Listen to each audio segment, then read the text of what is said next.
Sir, before beginning the session, I will introduce you, sir, formally, Sure. sir. It's formal. Yes. Okay, sir. Yes. Um, Welcome to all in technical session 13 of day 6. It's my pleasure and honor to introduce our esteemed resource person for today's technical session, Mr. Nitin Gotti, sir, a dynamic professional excelling in both full stack development and cybersecurity. Nitin Gottipati, sir, is a graduate of Jawaharlal Nehru Technological University, Hyderabad, and is currently working as Stack developer and cybersecurity analyst, bringing together the worlds of application development and digital security with remarkable expertise. He holds several distinguished certifications, including Oracle Certified Professional, Certified Stack Developer, MongoDB Associate Developer, Windows and Application Forensic certifications from Belsoft. These certifications reflect his strong foundation in backend and front-end technologies, as well as his proficiency in cybersecurity investigation and digital forensics. His project portfolio includes practical industry-oriented work such as log analysis using ELK stack, demonstrating his ability to bridge development skill with advanced security analysts. Mr. Nitin has delivered numerous expert sessions across multiple colleges and corporates in Telangana, Karnataka, and Andhra Pradesh, covering key areas such as cybersecurity, ethical hacking, full stack development, and design thinking. Ladies and gentlemen, please join me in warmly welcome our distinguished resource person, Mr. Nitin Gutipathi, sir, in this technical session. Now over to you, sir. Thank you Thank so you, much, sir. ma'am. That was really a very good introduction of mine. Yeah. Thank you, sir.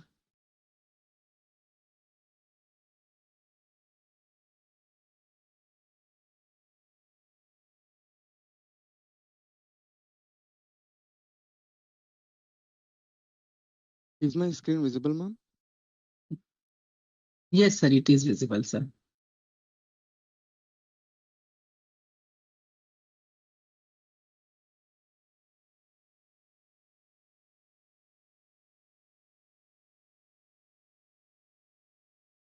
Um, can I start?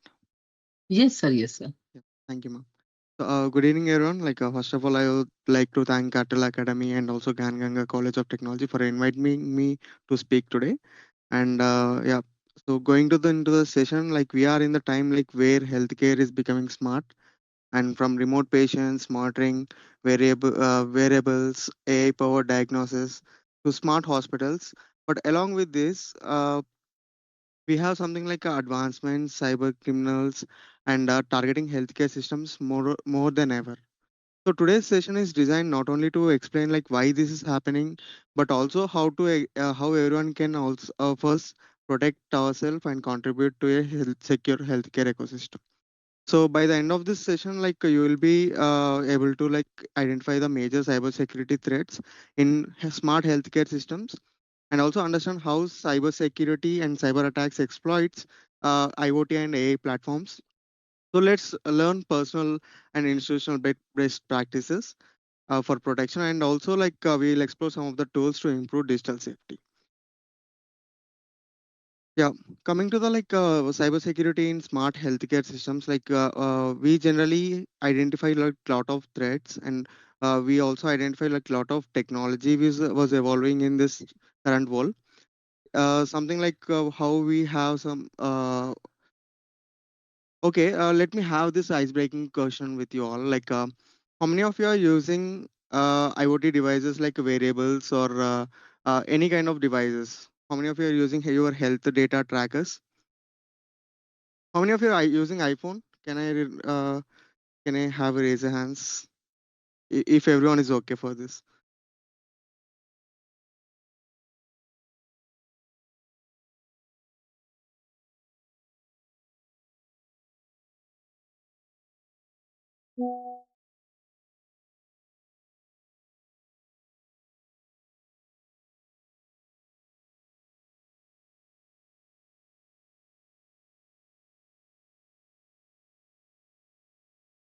Yes, actually iPhone is safe, but it also holds a lot of health data of us.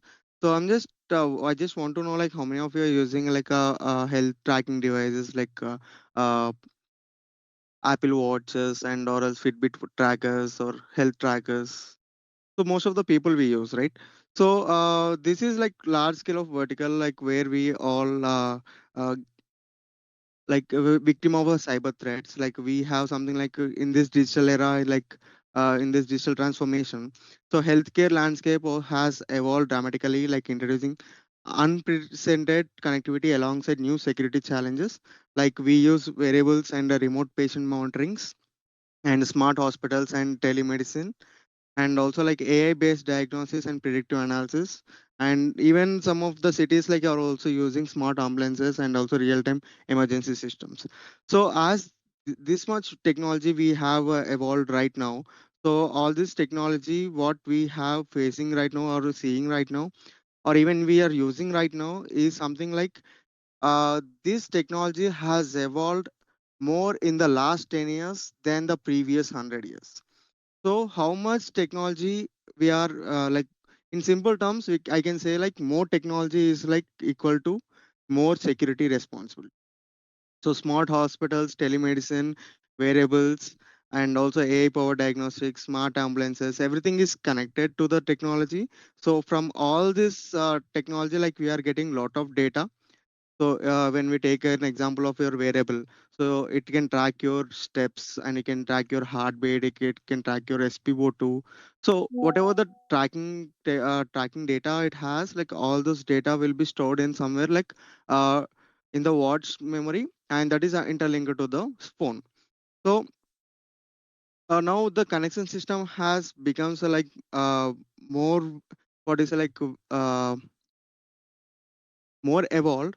And so where that happens like the attack points it also creates, so the attacker in perspective of attackers, like what happens, uh, even the attacker can also like uh, exploit into your variables or exploit into smart ambulances or exploit into your they can manipulate your AI system.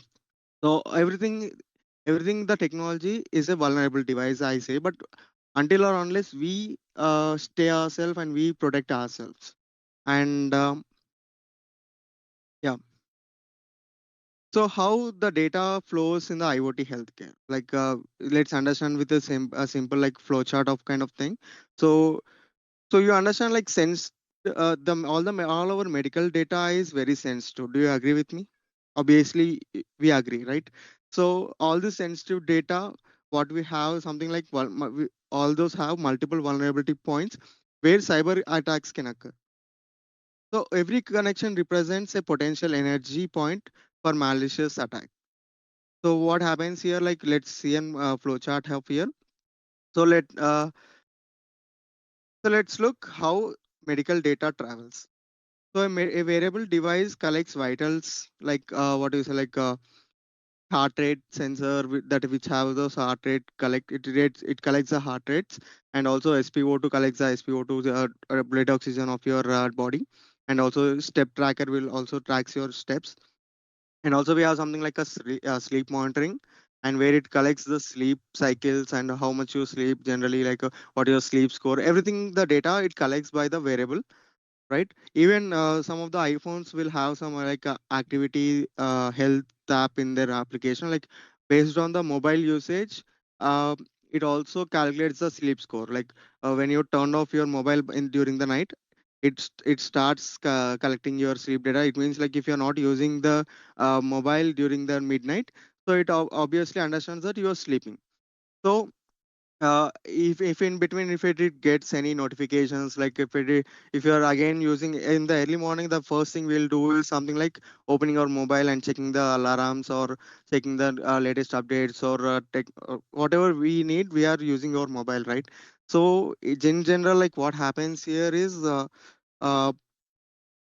so it generally understands that you are sleeping right now, and if you are using your mobile, you are awake now. In between, if you are getting any notifications, it understands that if you have a like a moderate sleep. So based on this data, even your iPhone can able to check your sleep score. So all this data will collected by a wearable. So wearable device, it sends it to the smartphone. Okay, so in the smartphone, what happens generally, like it stores all the data, like all the information, sensitive information. And some of us people, like what happens, if anyone is using like any Apple Watch, so they'll give their personal information, like I'm this kind of medicated person, so I need to have this kind of medication, like on this specific time. So generally, like what happens, I'm sorry. It reminds you for the medication, and it also take care of your health. Like if you're an heart patient, so it generally like check your heart vitals every second in the whole day, and whenever the heart rate fluctuates, so it generally give an alerts to your family members, or even to yourself, like you have to check your heart rate right now. So this kind of sensitive information will give it to our personal wellness. But it also happens, like what happens, like it stores in the mobile smartphone, and that smartphone will upload all our data to the cloud. So whatever the cloud we use, like cloud is an like storing device, like it centralize all our information. So whatever the all information we have recorded till now, like they will be stored in the cloud. So if you are using an Apple devices, like it stores in the Apple cloud. And if you are using any Android, like any Fitbit watches, it stores in their company's personal cloud platforms. So what happens in the cloud, like it generally that cloud will send it to the AI engine. So what happens in the AI engine, like AI, when we talk about the AI, so AI is like in a multiple fields. So AI is not only an AI. So artificial intelligence, which also subdivided into like machine learning, deep learning, and also something like we also have natural language processing, generative AI, and AI in robotics. So let's have a brief of all these things. Like when we say AI, it's not only the AI. Like when we are talking about the machine learning, so generally what happens, so all our data will be trained by our machine. So let's take this by an example. Like if you are having like thousands of cat images data. So if you're giving all the cat images data to an machine learning model, and if you're asking like by keeping an cat image, if you're asking that is this the cat, so that machine can able to recognize that is it a cat or any other animal. So that is what machine learning. So then what happens to the deep learning is something like if you're training your model with the millions of data, millions of cat images specifically, for example. So that that AI model will also able to recognize whether it is a cat, and it also recognize based on its skin pattern or its hair patterns and all those in detail texture of a cat.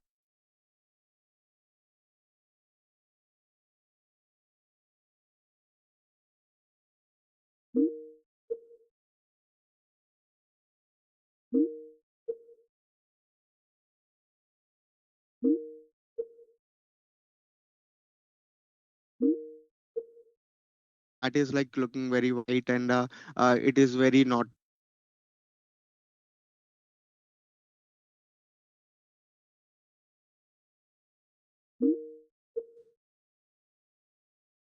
any place name kind of thing. So if you give like this prompt to then natural language processing, so it generally what happens, like it gives the all the names based on your preferences. So this is what we call as natural language processing. And next we also have something like generative AI. So now your machine have lot of millions of cat images, and your machine can able to recognize whether it is a cat or not. And again your machine can able to recognize that uh, your cat is an which breed it refers to. It also uh, able to give you a name for your cat. So now based on the data what which it has, um, now it can able to generate a new cat image based on the previous data what we it has. So nowadays like we see more it in social media, like uh, Ghibli kind of arts is more trending right now. And also like some of the people are generating their sending their images to the AI, and AI is generating another image of like professional image or any like a creative image of themselves. But what happens if you cleanly observe it? It is not you. It is a generated you. So what happens here is like your machine will add some other features of the data which it also present. So it generally analyze everything. So this is what the simplification of AI and everything. And if you install this complete AI into an robotic machine, so generally we call it as AI in robotics.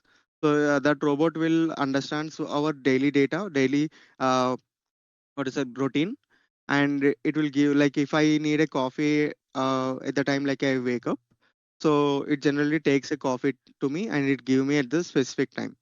So this is what we call as a AI, complete AI. Now the data what we have stored in our cloud, that cloud storage will send all the data to the AI. So that AI engine will analyze all our data, what kind of data is if, which I got, and also like if I'm an AI, I'll check the data which I have, and also I generally like what happens analyzes what kind of health diseases he have and what my based on his heart rate and based on his daily routines, sleep cycle, what kind of what is like a medical illness he might get in future. So all this prediction I'll do, and it reaches to the hospital servers like EHR platforms. Generally, like EHR platforms is like electronic health record platforms. So where it stores all the health records and everything, and then that EHR platforms will be shared directly to the insurance or billing platforms. Like well, finally, it reaches to the insurance and billing systems. So every one of these stages is a potential entry point for cyber criminal. If even one stage is weak, the entire data chain becomes vulnerable, right? So you analyze yourself like which of this what is it like which of this step is more vulnerable in this flow? Which one you think like most vulnerable might happen like in all this flow? So you can analyze yourself. So it's not only like one specific step. Every step is very crucial to everything. So even at one stage, if the data is weak or the system is weak, entire data chain will become vulnerable. Okay. Yeah. So what hackers target generally? Hackers don't attack randomly, you know, right? Hackers will attack with an intention. So let's take an example of my company recently. What happened in my company is like we are in like a MNC company. So in my company, like what happened? We have a website. It's like fixitytech.com, and when we are searching for our fixitytech.com in the Google search engine, like it was not able to show the results, show my website on the first. Even we do a lot of search engine optimization and everything, we are unable to get the data, like we unable to retrieve our website on the top of our Google results. So we are generally checking and checking, like I have done like a advanced search. So finally, I'm able to find out the exact website of us. And when I opened that website, so guess what? It happened. It it opened like when I was clicked on the domain name, like the website name. So it opened a new tab, but it's the content which it have is not our website. It is some another 18 plus website. So generally, there what happened, like content injection was happened. This is a serious threat, a threat to an company, like reputed company. Hackers might do these kind of things to damage the reputation of a company. So the for this situation, like we have overcome by doing the log analysis and also like testing the websites in multiple ways. And we are able to find out the threat and we removed that. Actually, why I said this example is because hackers will not attack randomly here anywhere. So hackers generally what they do, they already keep an intention. So their intention might be steal the information or log the system and ask for the ransom, or some of the hackers are like they do this kind of things for their personal satisfaction too. Okay, so every hacker's mindset is different, every hacker's approach will be different. So they go where they get the highest reward. So obviously, like everyone who are doing this kind of hacking things, like vulnerable things, so they already obviously choose for the uh, what's it like highest reward. So they might hack into the like Google servers or multiple servers. So they will search for the things like they target these kind of big companies. So where they can get lot of ransom in amount. So that is the reason like nowadays the hackers are choosing the healthcare system because the healthcare data is more valuable than your credit card information. Do you agree?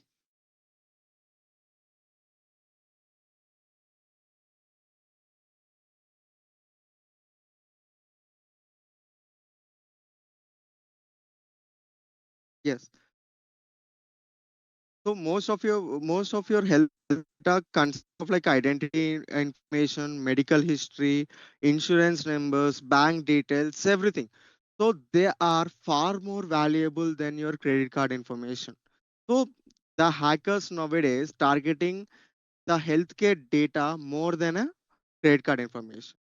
So they are also like target IoT firmware and also like in medical devices and hospital networks and billing systems. So in these areas like hackers can what like able to get their lot of information and also like they target like internal hospital internal servers and where the critical infrastructure controlling the medical equipment HVAC systems and also facility operations and some of the patients vitals and also geolocation of the patients real time health data. So all these systems, all this data will be accessible by the hacker when the hacker is exploited into an healthcare system.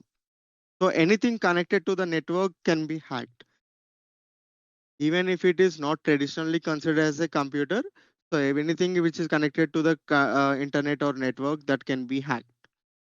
So that is the reason like why these hackers are targeting these healthcare devices or healthcare what is it, like infrastructures.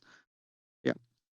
So now why the high healthcare is most attacked sector. As we already discussed, healthcare has become the number one target for cyber criminals because healthcare data is extremely valuable, sometimes like 10 times more valuable than the financial data. And hospitals use mix of old legacy systems and new IoT devices, and the gap between them creates the vulnerabilities. So if you see like if you visit some of the hospitals, they use like old billing systems, like old CRM platforms, and I'm not talking about the multinational, multi-specialty hospitals like what we have like Apollo, Yashoda kind of things.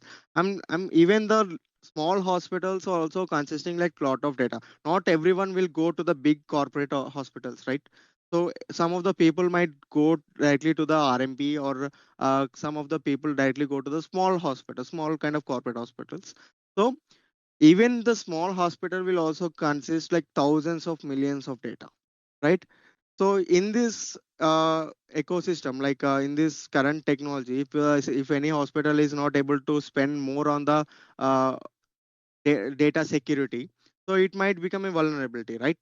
So here the hospital uses a mix of old legacy systems and a new IoT systems.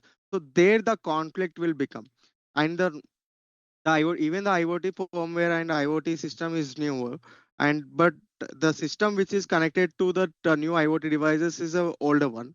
So what happened there? The version conflict will happen, and because of the version conflicts and what is it like old legacy systems and the new IoT devices will conflict, and there what happens? The gap between them that creates a vulnerability, and because patients' lives depend upon time, like hospitals often pay ransoms quickly to just to restore the services.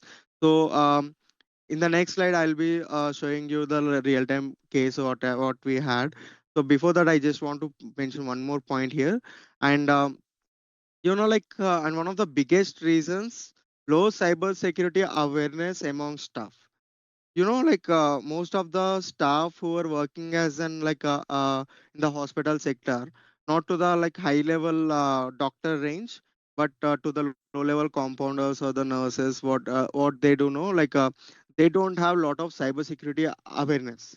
So they generally don't understand like what kind of links we have to click, what kind of information we have to enter, what we should not watch in the systems their hospital systems.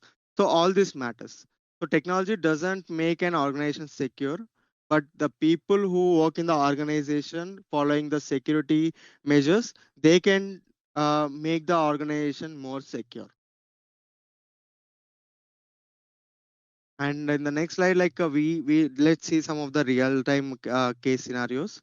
So let's look at these three real examples. There is a first real example, real case study is Medibank. So Medibank is something like originated in Australia. So it have 9.7 million patient records leaked, including the diagnosis and mental health details. Imagine that level of privacy violation. So you can't even like 9.7 million patients data. They might do anything with the patients data. It happens recently in the 2022.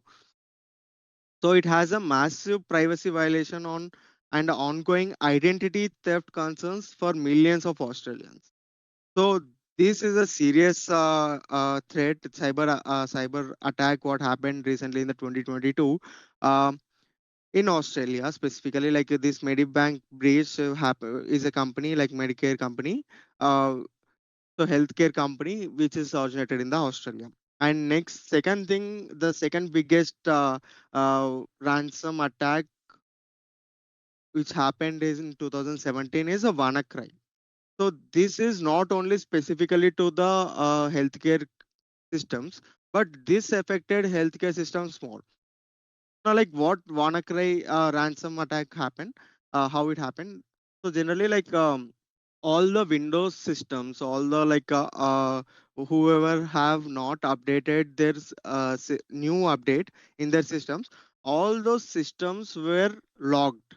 And if you want to unlock your system and if you want to get access to your own data, so the hackers who logged the system are asking for the ransom.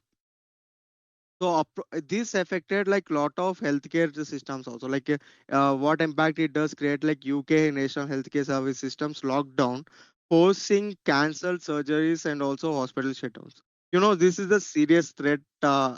Like cancellation of surgeries. Who might need the surgery on an emergency, though, so they have cancelled that surgery because of a system lockdown. And these consequences, like what are the consequences we faced during this is, um, lot of Windows systems were locked, lot of things were stopped working, and lot of companies were shut down for days. And what happened, like 19,000 appointments cancelled and estimated 92 million euros in damages and recovery costs. So so these thousands of surgical treatments stopped because the systems got locked. Recovery took months. And next threat is like a IoT infusion pump vulnerability. So what happened here is attackers could remotely change medication dosage. So everyone have the space, their own body kind of thing, right? So not all the cases are same. So every person, according to age, weight, and all these things matters. So based on that thing, you have to take that dosage, right? So FDA recently issued like a urgent warning about remote manipulation risk, allowing attackers to change the medication doses. So if you're like if the medication is giving some in another countries, if the patient case is given to an system, that system can able to generate the medication details and everything to a patient. And this in this system, the hackers have found out some vulnerability, and now they are like able to change the medication dosages. If you have a kid of like 10 to 11 years old, so if he needs a paracetamol tablet of 500 mg. So if you are giving him like if the medication is changed to the 650 mg or a 750 mg dosage. So I'm just taking an example. Don't be specific about the cases. Um, so what happens? It definitely affects the system of human system of his body, like who was like a 10 to 12 years old. So it might leads to some other consequences. So this potential or fatal overdoses and or underdoses requiring immediate device update so across thousands of people's data. So it takes away the takeaway is simple like during all this real time case scenarios and that is cyber attacks in healthcare doesn't just cause financial losses, they create medical risks. So you understand what I'm speaking about, like yeah. So in the coming to the next slide, so what is the root cause of these breaches? So what do you think is the root cause for all these breaches? Any answers? Can I expect any answers from anyone?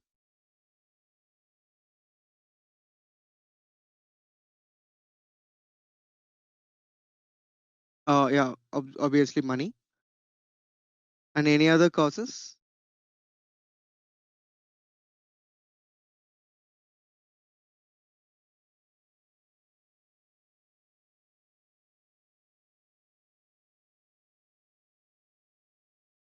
What might be the root cause for these breaches? Obviously, that's an exact point, like a company reputation and to disturb. Yes, obviously, like to disturb or to kind of what I can say is like intentionally deviating someone, intentionally damaging their health. So that might be a reason. Or to get a ransom, like as someone said, like money, that is also matters. And obviously company reputation. So it obviously reflects the company's or the hospital's reputation. Yeah. So what when we are talking about this, how can we overcome these cyber attacks? Most attacks are happening because not because like hackers are super smart, but because our because of our security hygiene is weak. So if your security hygiene is weak, like the hackers will be think that they are super smart and they'll intrude into your systems, but they are actually not.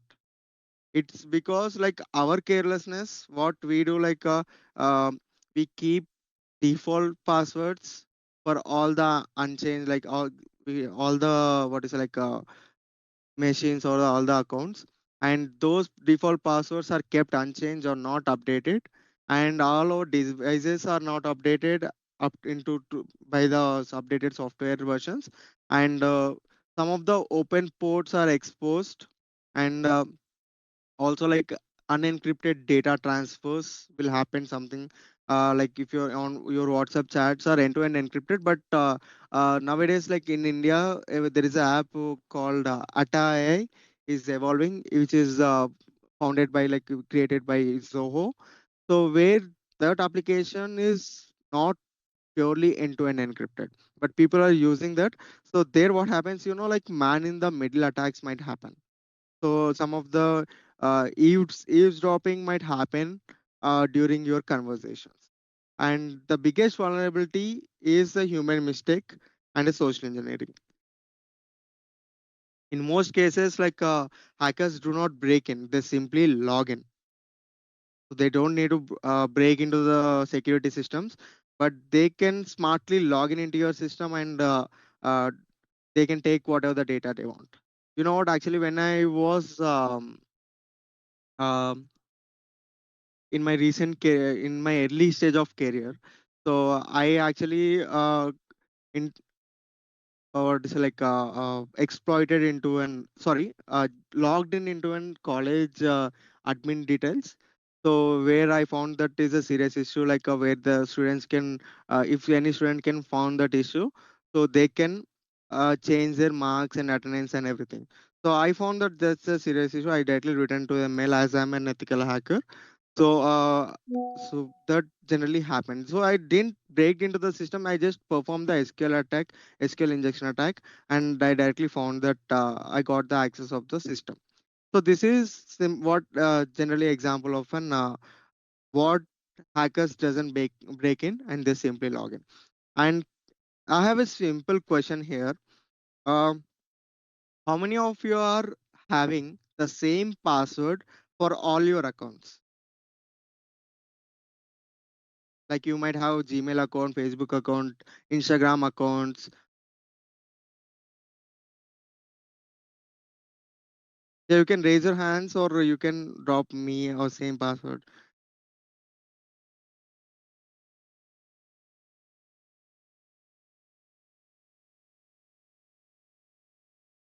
Yeah, until the system asks for the new password, like you will be having the Yeah. same password. Sir, Yeah. not in all the accounts, but most of the accounts.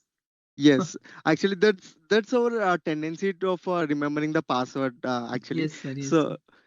so even before like uh, joining into this cybersecurity career, I do have all the accounts password is same, something like which have the pattern of my name and also a combination of my mobile number or my favorite number.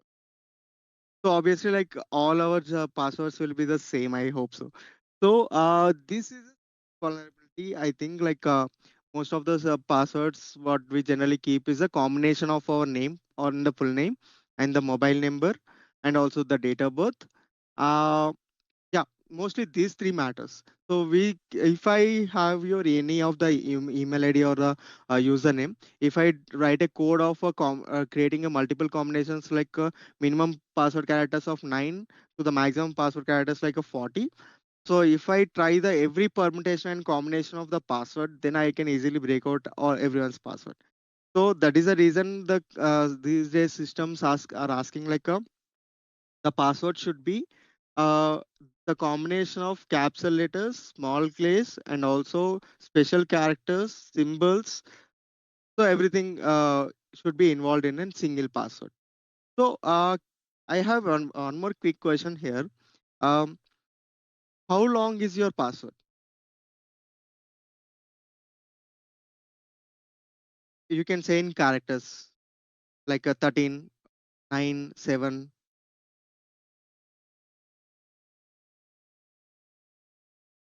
Sir, How long? Okay, 10 to 10. 12. Sir. Any greater number?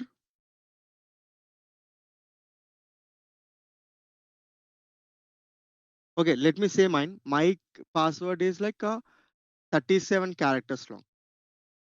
So and every account's password is different. Yes, 37. Actually, you might have wondered like how do I remember all those passwords? So most of the passwords I remember, but for all the accounts like the simple accounts or the major accounts passwords I remember. But for all the small accounts like which I don't use frequently, those accounts passwords will be managed by my password manager. So how many of you use any password managers?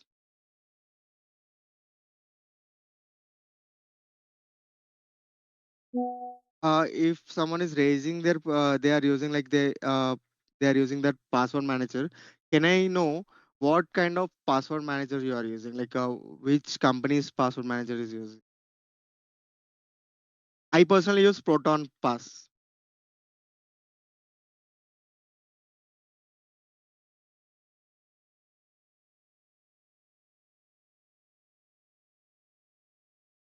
Okay, how many of you save your passwords in your browser?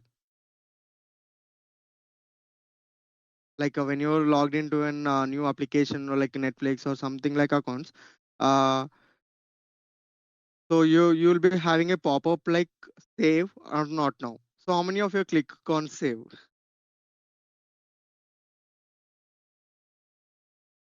Okay, that's actually a very good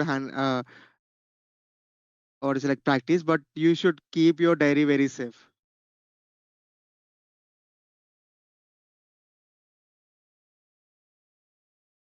Yeah, handwritten is perfect, but you should keep it very safe. I feel that.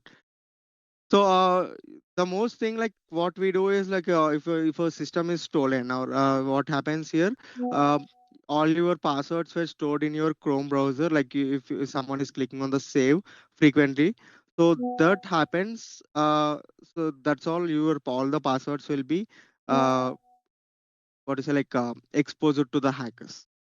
So this generally happens like I prefer not to save in your browser's data. So if you want to really save all your passwords, if you don't remember, you can obviously use this password managers. Like I personally use this Proton Pass, which is a free password manager. Okay. Yeah. I'm done with my questions and everything. Yeah. Thank you so much for all your replies and response. Yeah. So here, there is a very much root cause like for the breaches is like a phishing emails. And so, how many of you ever what is it like being into an phishing emails? Like we get something like frequent messages like Geo is giving 30 GB free data, and also something like Narendra Modi ji is wishing all the Indians a very happy Diwali or any festival. So all this uh, what is it, like messages we frequently found in the WhatsApp group chats and also in the emails. Okay, so once you click on that link, that's all. You might be an cyber victim. So because so this kind of attack is called as like a phishing attack. This comes under the social engineering attacks. So you should be like be vigilant for all this phishing emails, and also like while sharing one time passwords like OTPs and inserting unknown USB drives, like we'll be having something like hackfi tools where we call that USB drive like malicious. Yeah. So malicious USB drive, we call that as a rubber ducky. You can go search in the Google for hackfi tools rubber ducky. So that exactly looks like a USB drive, but when you insert that USB drive to your system, that's all. That works according to the payloads I have written.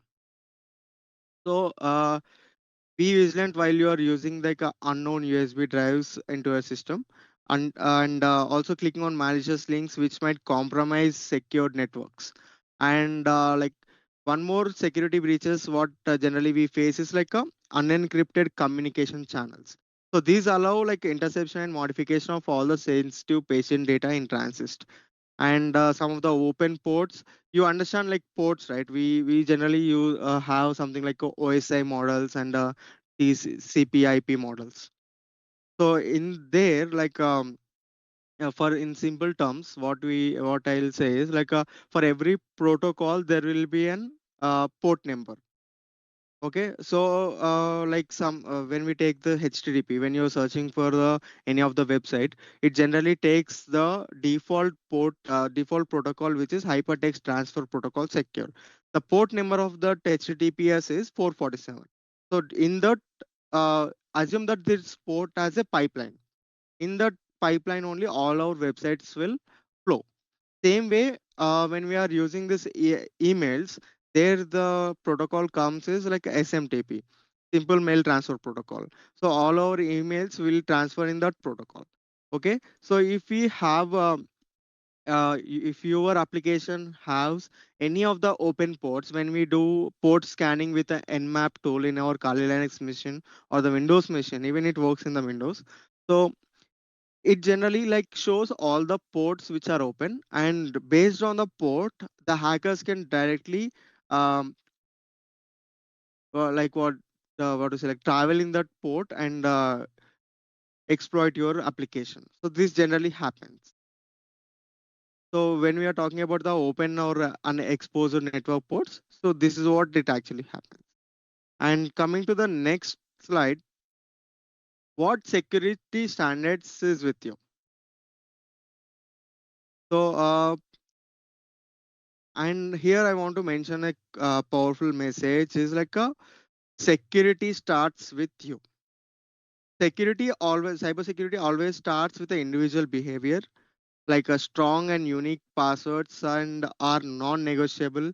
And also using a password manager makes them easier, not harder.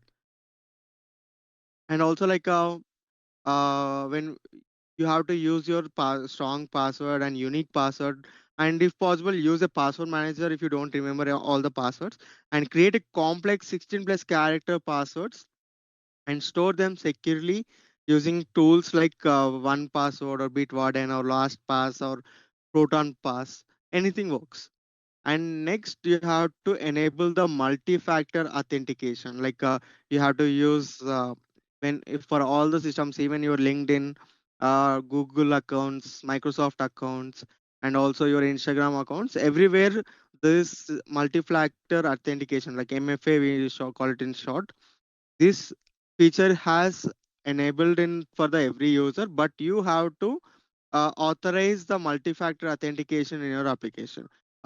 After this session and everything, like please go and check out that multi-factor authentication in all your apps.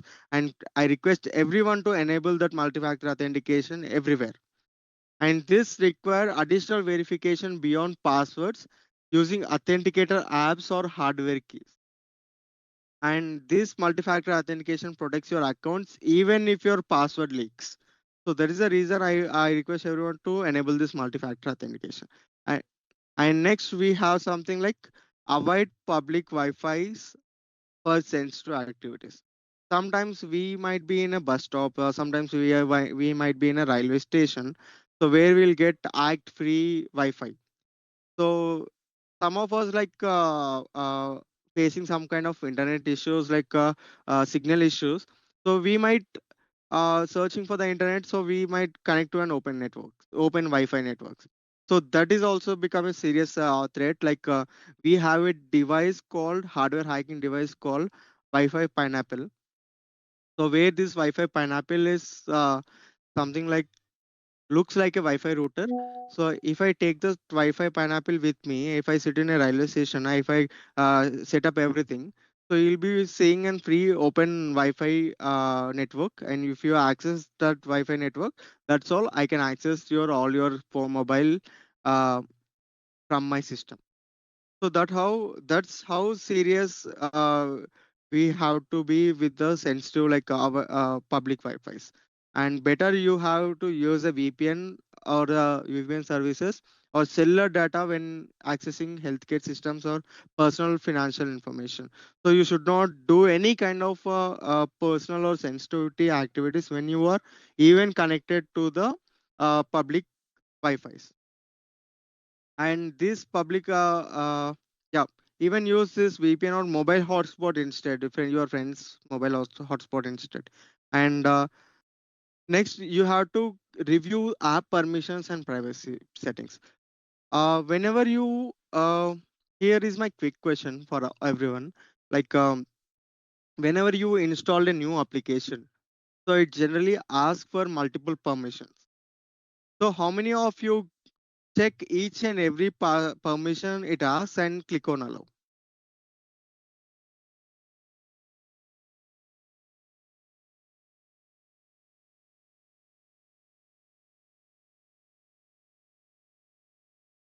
So if I have a something like application called even we taken the very frequent app we in these Gen Zs we use is like a Instagram.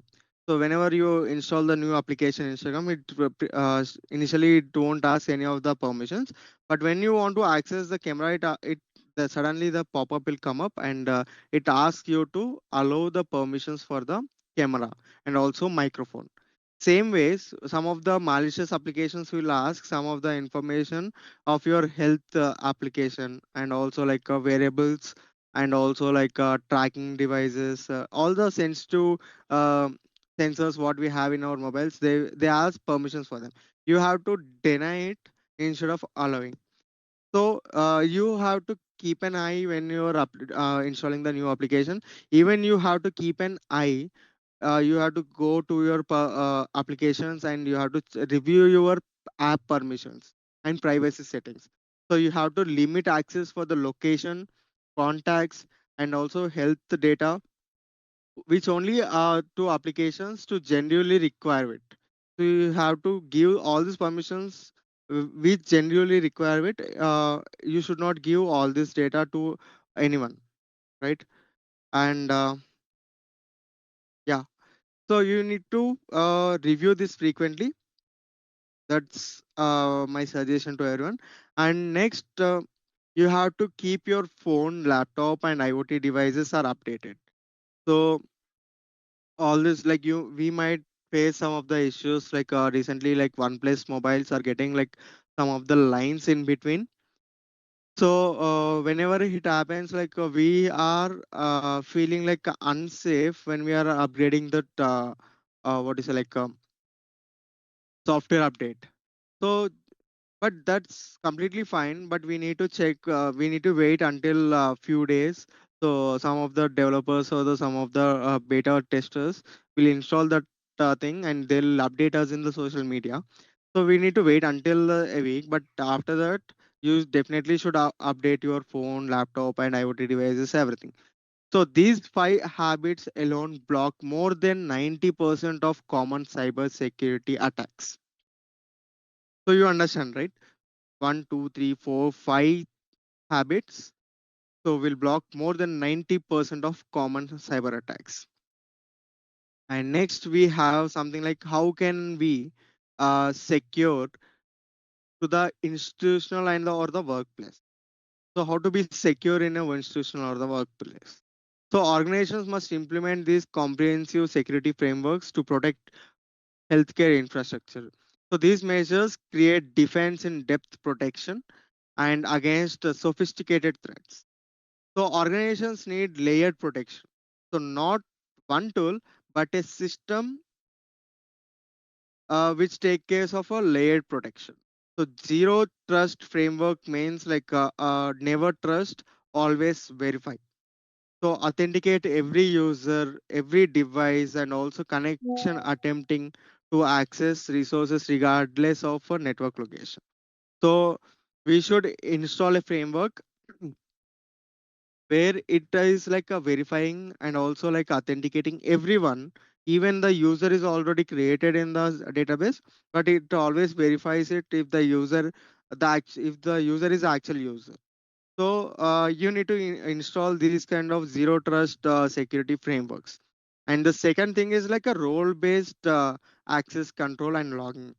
So here, what exactly the role-based access control is, like we have our college systems.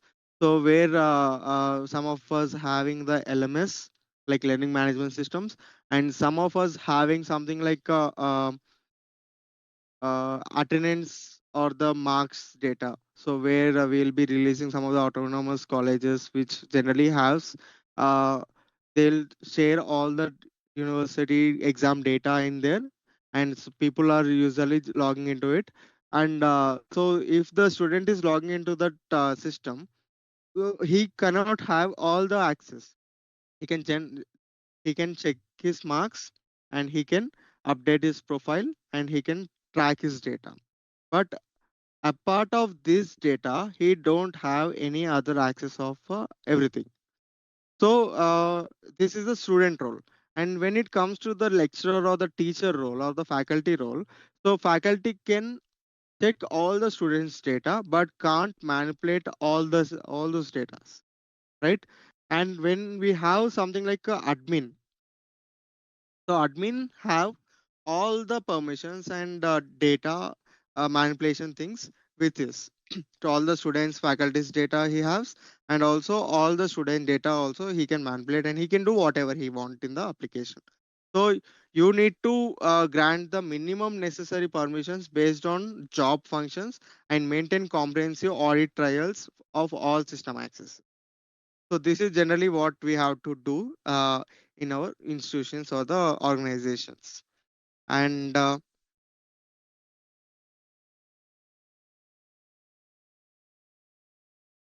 yeah, and always you have to maintain encrypted backups. Like so, whenever we don't know when we might become a cyber victim, so we should always maintain as a backup. So to a secure cloud. So every institution will have a cloud database or a cloud. We can obviously buy a cloud whenever we need in the AWS or the any cloud service providers. Okay, so when we are such like storing all our information, all the backups of our application into the secure cloud, that makes uh, all the users who are using our application flexible. Like even our application is hacked, we can delete the entire data, and we can backup from our secure what is like a backup, and then we can install in our current domain, and we can make it ready for all our users. So this generally happens with the backups and everything. So even there is a system logged and the hacker is asking for the ransom. It is like okay, you can do whatever you need with the application, and we will be deleting it, and we will be backing up the whole application from our backup files from the cloud. So this should be maintained by an organization. And next we have something like regular IoT patch management.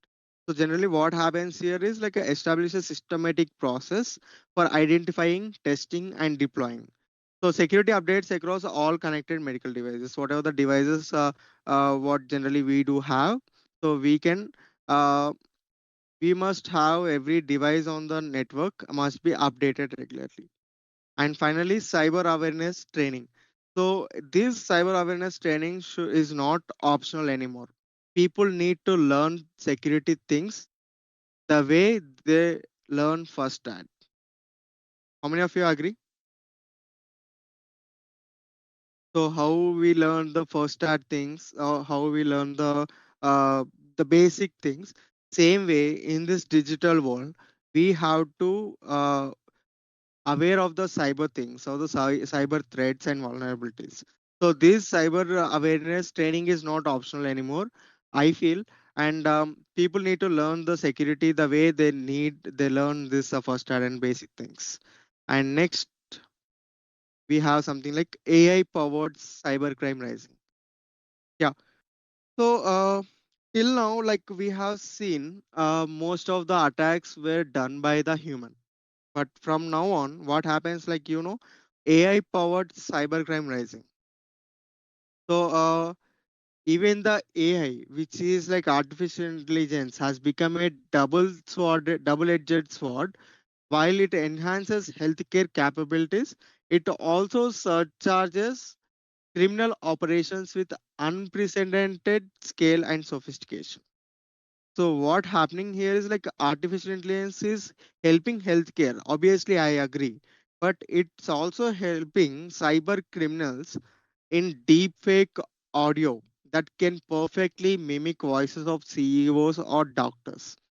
So this AI generated audio impersonating executives or colleagues, convincing staff to transfer funds, share credentials, or bypass security protocols with alarming realism. So it generally like you feel like it's one of your friend or one of your colleague or even your boss, but you don't never understand whether it is an AI or not. You should be vigilant, like what kind of the sensitive information they are asking or the AI is asking. So in this digital era, so these kind of deepfake audio calls are raised to the 70%. So that is the reason why our government is announcing like a cyber awareness is very important these days. Like they are announcing also in the calls, like when we are calling to the someone. So we generally hear something like about the cyber what is like awareness, right? So even government is being a part of so what is like citizens security and the citizens privacy.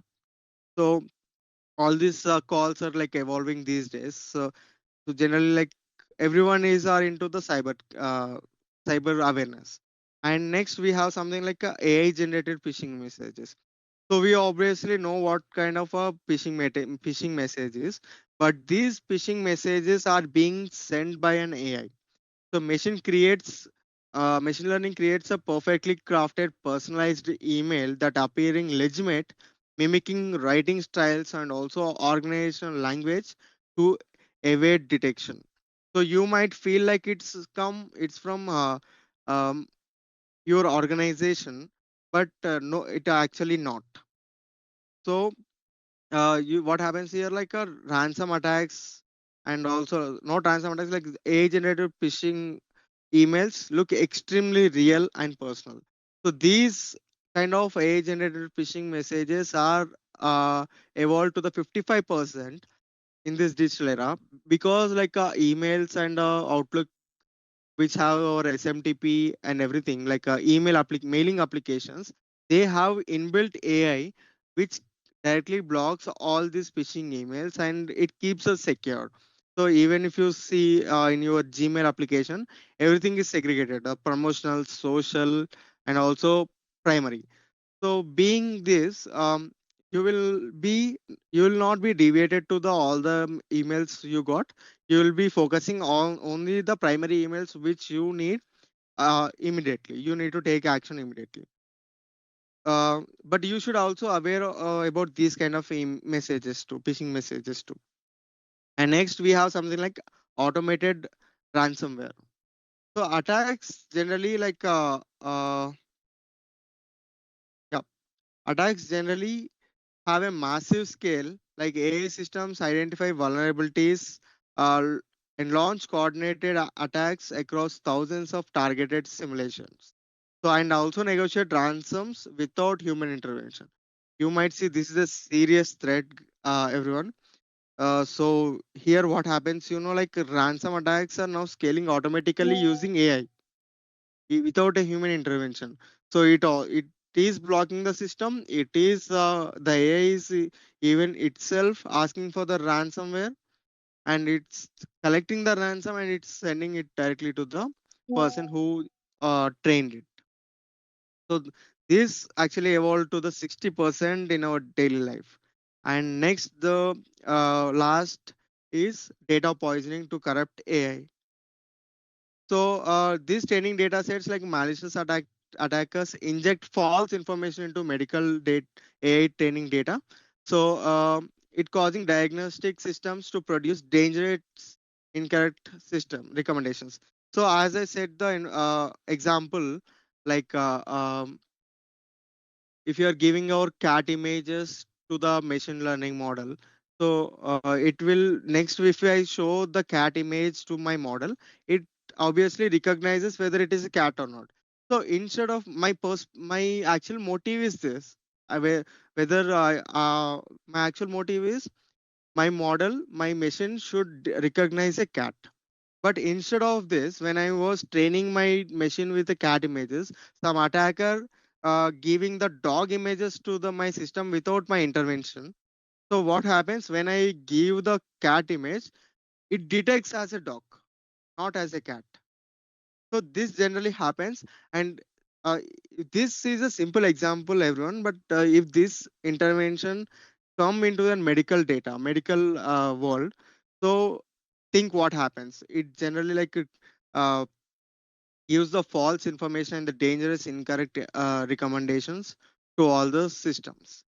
So the new reality is only AI powered security can defend against AI powered attacks. So you can't, the humans can't what is it, defend against the AI powered attacks. The only AI powered security can defend the AI powered attacks. And yeah, so next slide. Yeah. So how do we identify cyber frauds?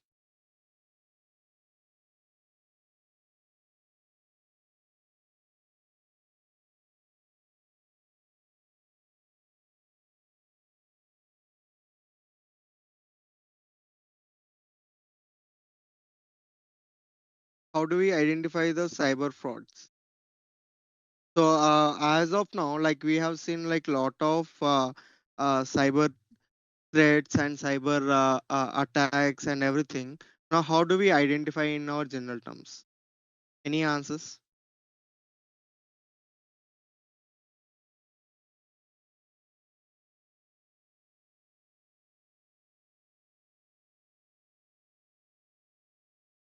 Okay. Um, Generally, like what happened here is let's make this very practical. Okay. If someone asks for your OTP, password, or login information, so it's a scam. No exceptions. Okay.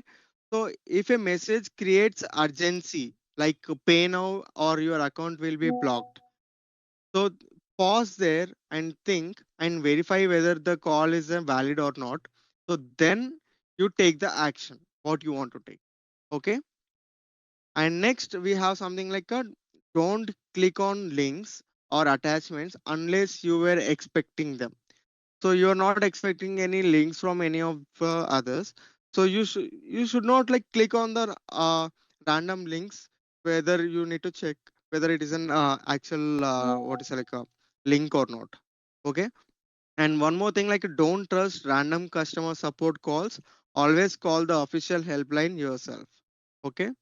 So cyber criminals don't use hacking software first, they use psychology first. So the cyber criminals or the ethical, not the ethical hackers. Hackers generally what they do is they understand the psychology first before using any software to hack. Okay. And next I have something like a the 10-second safety checklist. Okay. These 5 steps obviously needs a 10 seconds. Do I know the sender? Was I expecting this message? Does the link domain look suspicious? Why is this urgent? Is it asking for personal, financial, or institutional data? So you need to check out checklist this all these 5 things. It doesn't take more than 10 seconds. So if anything feels off, just stop doing the thing. Okay. And next, we have something like recommended cybersecurity safety tools. So here we have something like password manager, uh, Bitwarden or one password. I personally use here as a, Proton Pass, and two-factor authentication. It obviously have authenticity in your inbuilt applications, and Microsoft Authenticator or the Google Authenticators are the major authentication apps which you can link to the all the ecosystems. And VPN, obviously, you can use any of the VPN, but I personally recommend you to use the Proton VPN because why I use Proton is because it has a friendly and user friendly interfaces. And anti malwares like you can use malware bytes or Kaspersky and data breach check. So here, let's have a look of a data breach check of our emails. Okay, let me share my screen.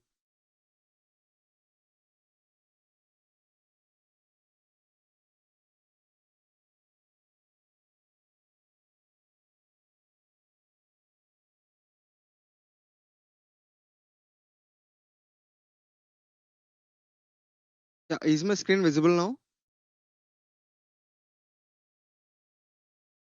Yes, sir. Yeah. Actually, I just want to give a small demonstration like about the data breach check. So have I been pawned?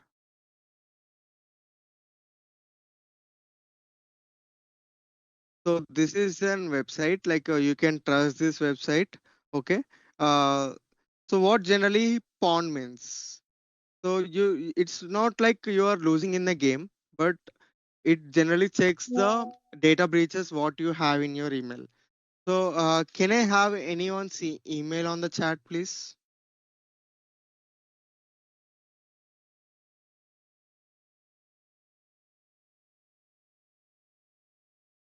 Can I have anyone's email? I don't do anything. Like just check what whether you have in your like any data breaches in your mail ID. Yeah, I got this. piyushpandey@gmail.com. Okay,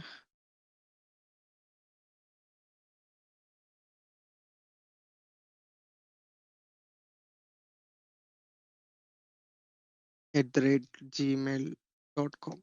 So let's check whether this email have any data breaches or not. Okay, zero data breaches. So I have two emails, like which I use one of the email um for all the mischievous things. So generally, like I'll give that email ID first, and so let's see what are the data breaches I have. And congratulations, Piyush Pandeyji, like you have zero data breaches of your email.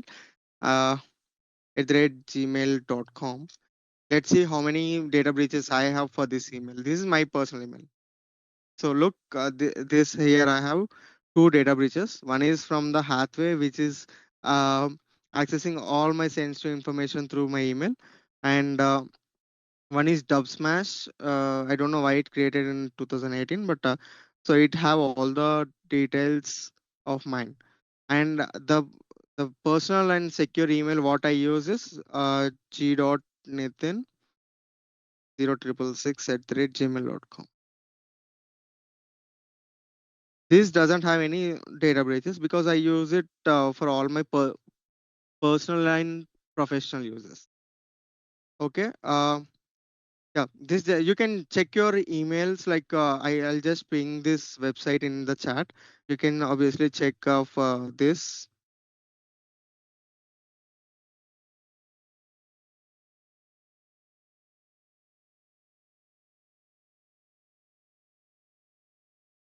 Okay. Let's go and PIYUSH. This is the right email.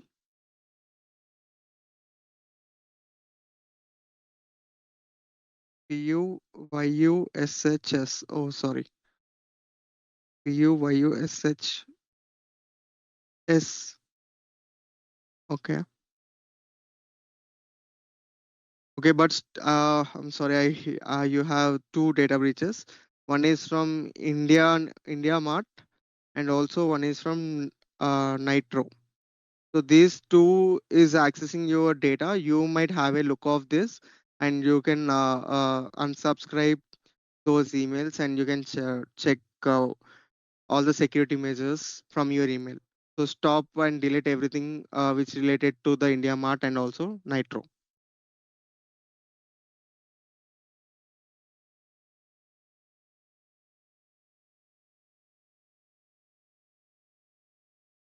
So generally, the how to secure is the thing what I was discussing from the start of my session.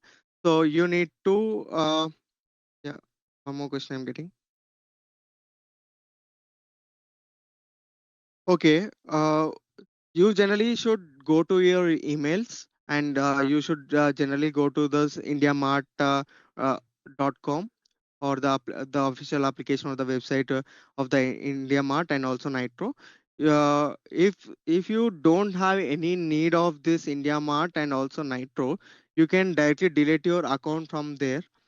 And also what you can do is you can delete all the emails, and before deleting the emails you should unsubscribe it and also block all the emails from these two what is it, like data breached applications. So this is how you can be secured from these kind of data breaches. Yep. Thank you, sir. You're most welcome.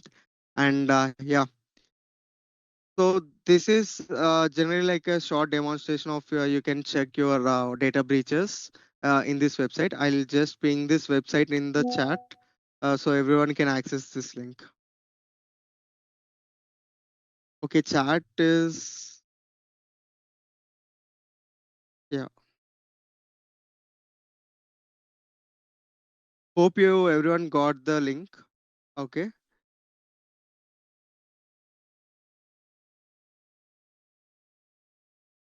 yeah.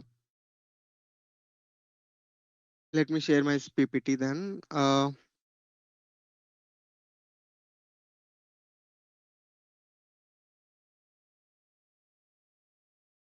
Yes. So these are the recommended cybersecurity safety tools. You can have a snapshot of it. And next we have something like final takeaways of the session. Okay. So what final takeaways is, let's summarize everything into four simple statements. Okay. Innovation without security is will obviously becomes danger. And second statement what I want to mention here is awareness is more powerful than technology. And third statement is security is not its job alone. It's everyone's responsibility. And smart cities require secure citizens, which are like smart people like us uh, will become the secure citizens for our smart cities. If each of us become cyber aware, the entire ecosystem becomes safer. So this is the final takeaway what and final feedback what I want to give to everyone personally.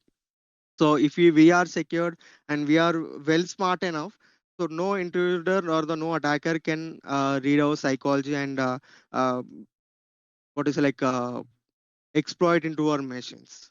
So we need to be stay secured. So for that we don't need to learn cybersecurity and everything. Just we need to cyber aware enough. Okay. So and thank you so much and by this I'm done with my session. And thank you so much for your time and attention. A big thanks to Atal Academy and all the organizations for arranging this FDP and highlighting a topic like that is critical for the future of healthcare and also for everyone. Uh, like if you need any resources, support or clarification on cybersecurity anytime, like feel free to contact me. I'll be happy to help. So let's work together towards a safer digital healthcare environment. Thank you, everyone.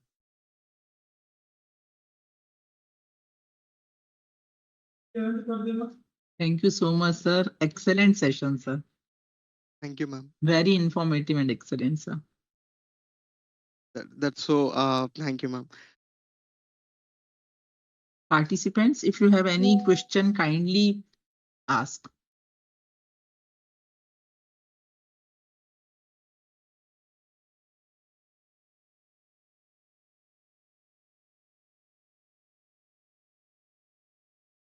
Yeah, you can ask any kind of questions like if you have.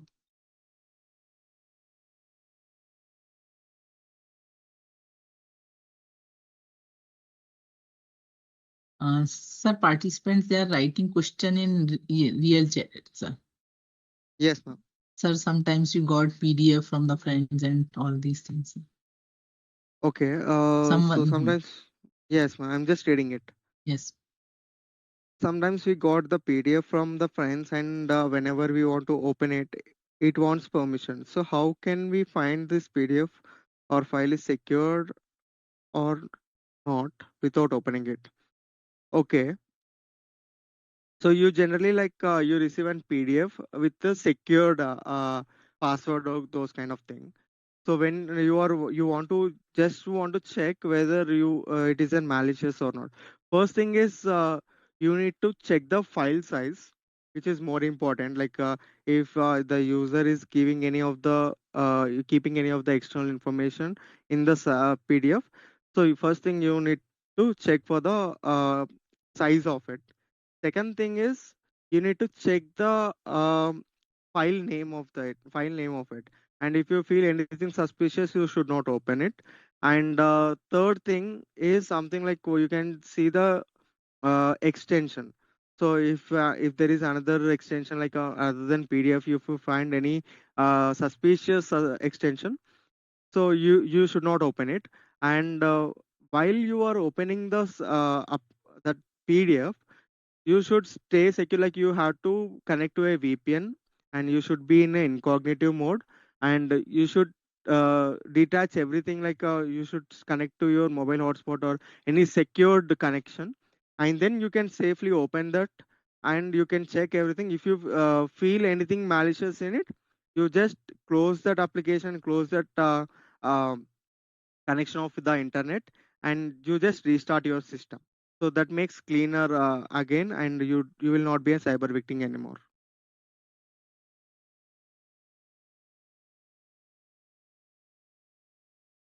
Sometimes we get APK files also.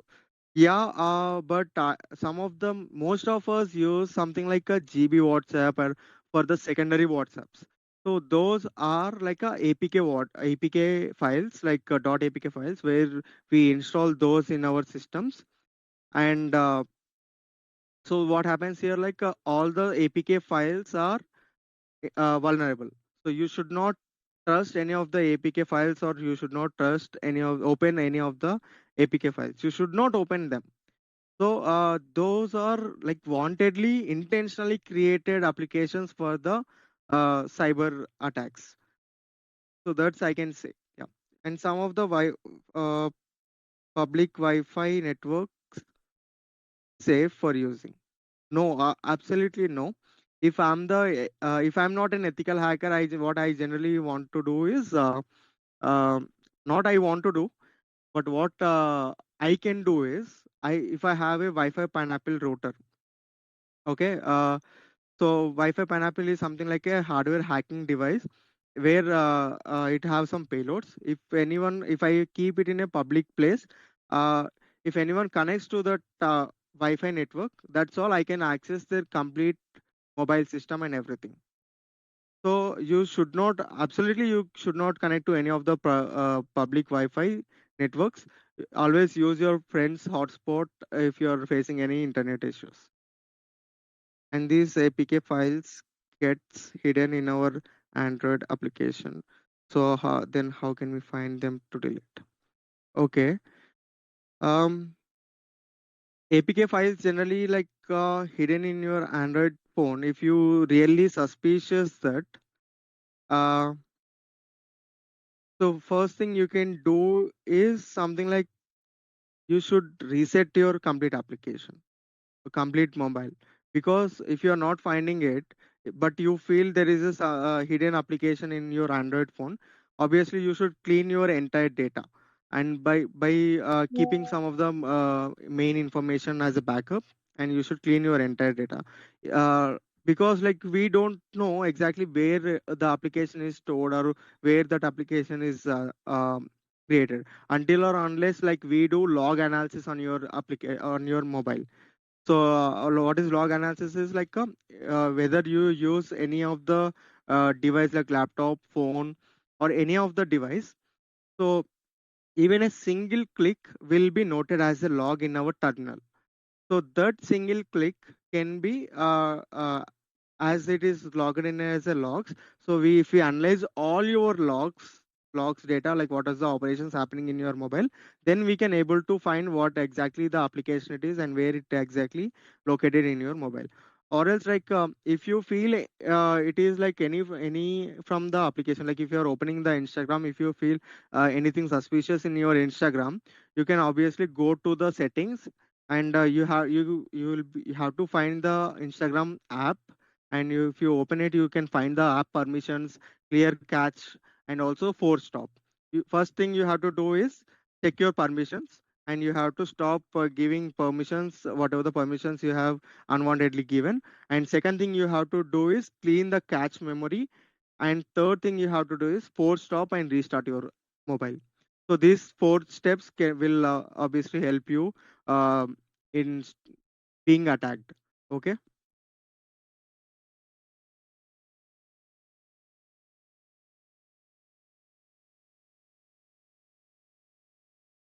Any more doubts?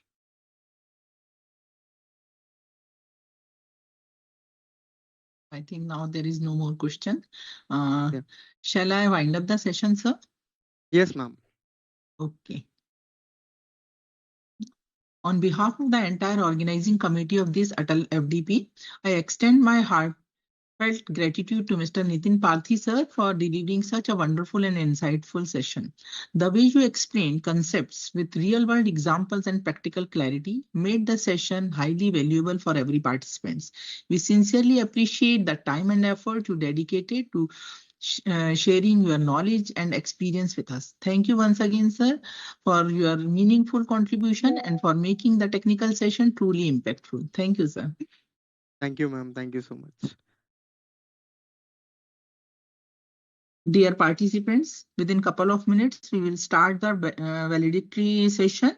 After that, you will be giving test, and kindly wait for a couple of minutes.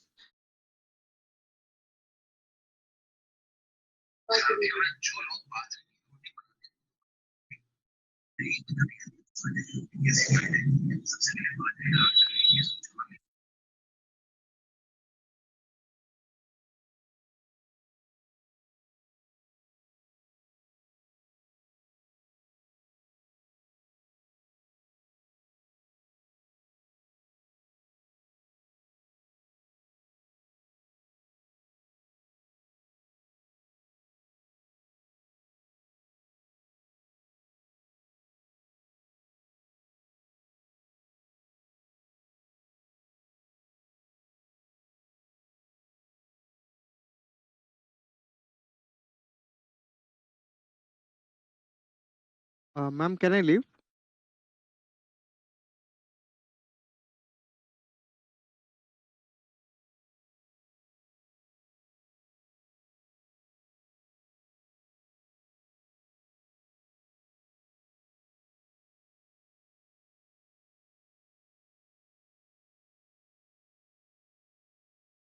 Thank you, ma'am. Thank you, everyone, once again.